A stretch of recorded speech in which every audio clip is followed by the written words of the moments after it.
As you can see on screen, it's Uncharted 4, A Thief's End. All of the Uncharted games have just been incredible. I've been a fan of them for a while now, for over a decade I believe I think they've been coming out for. And this one is set for release in March 2016, and hopefully it continues the franchise, ends it off on a great note, and yeah, I'm just looking forward to this game. But anyway, now moving on to the next game on the list, and this game is actually one we don't know too much about. It's Ghost Recon Wildlands. Now I saw this game at E3 last year, or technically still this year, in 2015's E3, and I was like, wow, this is going to be amazing if they don't screw it up. If they keep it the way it's meant to be, and they keep building on top of it, and they don't keep on delaying it just like a lot of Ubisoft games, it's gonna be a good game if they end up doing all the right things with it. We still don't have an official release date. We don't even know if it will actually end up coming out in 2016. As I said, you look at a lot of Ubisoft's history, they end up taking games down. They just delay them and then they take a lot of stuff out, and it's kind of a disappointment in the end. But hopefully this one isn't disappointment, because if it isn't, it's going to be a great game. Now another game on my most anticipated list for 2016 games has to be Gears of War 4. I'm a massive Gears fan, everybody knows that, and I'm really hoping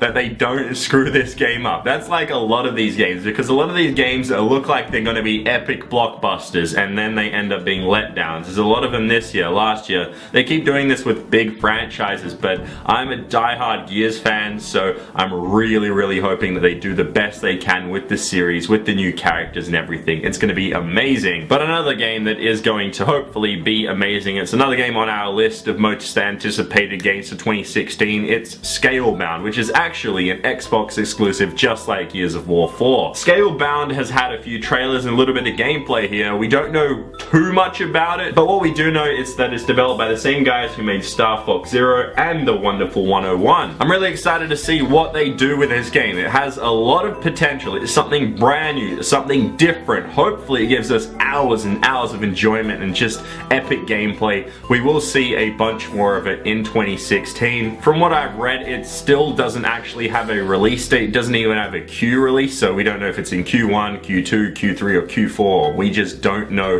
when it will actually come out in 2016, but that may change shortly. Anyway, moving on to the next game on our most anticipated games list of 2016, and it is a big one, and it's the next big one from the guys over at Blizzard. It is Overwatch, which was originally just meant to be a PC game, but recently it's also been announced for the PS4 and Xbox One, along with the PC still. This game is just a whole lot of fun, and it's really actually easy to pick up. Even if you're not a PC guy and you want to play it on the PC, it's just kind of like TF2 in a way, and I'm definitely looking forward to this. I've played maybe a 3 to 4 hours on this game. Now from what I've played, I've gone, hey, this is great, but I want even more. And that's what Blizzard are actually doing. They're listening to the community and they're adding and changing things that the community wants, but they're also just staying true to themselves and true to their vision, which is amazing, and I hope that they keep doing that. They keep listening to us and changing little things here and there that'll work for the community, work for the player base, but also stay true to that vision, as I said, because that's one of the most important things that a studio needs to do. If you have a vision and you want people to enjoy your game, you have to kind of combine all that together and make it work, and I think Overwatch is going to do that. We'll see how it runs on the PS4 and Xbox One on the console side of things, but I'm pretty sure it's going to be a great success on the PC, so we'll have to wait and see in 2016 for that. But anyway, moving on to another game on this list, and this game is a game that may have some controversy. It's Mafia 3, because I am looking forward to this game. I'm a fan of the Mafia series, but as many people have stated, they're not too sure about it because it's not the classic Mafia we know. The characters are all different. It's very different to what we know. You're actually just assembling a crew, taking down Mafias, and it's set in like New Orleans, and there's just all these changes. We don't know if that's going to be a good thing or a bad thing. We'll have to wait and see. The more and more we find out about this game, it gets more exciting, but also more, I don't know, it's just, well, I guess anticipated. I didn't want to use that word, but I'm anticipating this game just like I'm anticipating a lot of games on this list, including this one right here, and it's Dark Souls 3. Now, I say that I'm anticipating this, but I'm also not anticipating the struggles that I'll have with Dark Souls 3. I love this franchise, but I also hate it because it's so damn difficult, frustrating, infuriating. It is an amazing game. There is so much story, so much everything in this game, but at the same time, there are so many struggles with this game. Like, seriously, why do they make games so difficult? Well, back in the day, all games are pretty difficult and they had to be played a certain way, but I guess this is similar to that. It's kind of a throwback in a way. It stays true to hardcore games. It is a great game. Hopefully this game, along with the series, it just continues everything that Dark Souls is.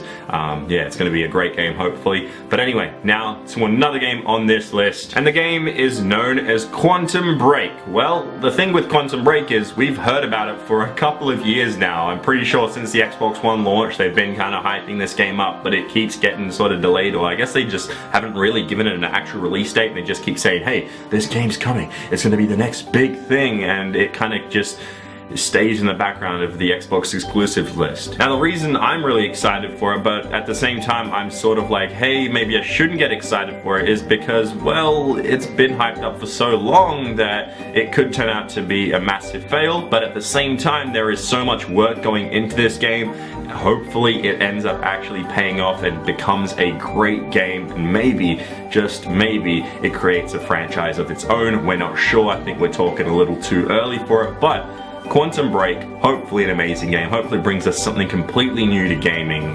We'll see, we'll have to wait and see. 2016 Quantum Break. Anyway, moving to our final game on the most anticipated list of games in 2016. And this game is something that I've been playing since I was a kid. It's Kingdom Hearts 3. Oh man, I talked about this in the gaming news yesterday. You guys know I'm excited for it. There's brand new gameplay out there in a new trailer with the HD Remaster 2.8, so yeah, like, just so excited. It's gonna be great. I just know it. I know they're not gonna screw it up. They're gonna give us something special. It's going to be the same thing we've always known, but it's gonna build on top of that. I just trust them in this. They're, like, seriously. The crazy thing is coming to PS4 and Xbox One, so it's gonna give a whole new audience a whole new experience that maybe haven't had their hands on previous Kingdom Hearts games. So that's really exciting right there. As I said, I just trust Square Enix with this. I know Square Enix sometimes goes, hey, well, Square Enix, we do this and that, but I'm trusting them to take on the Disney franchise or the Disney world and bring it all together. It should hopefully be an amazing game.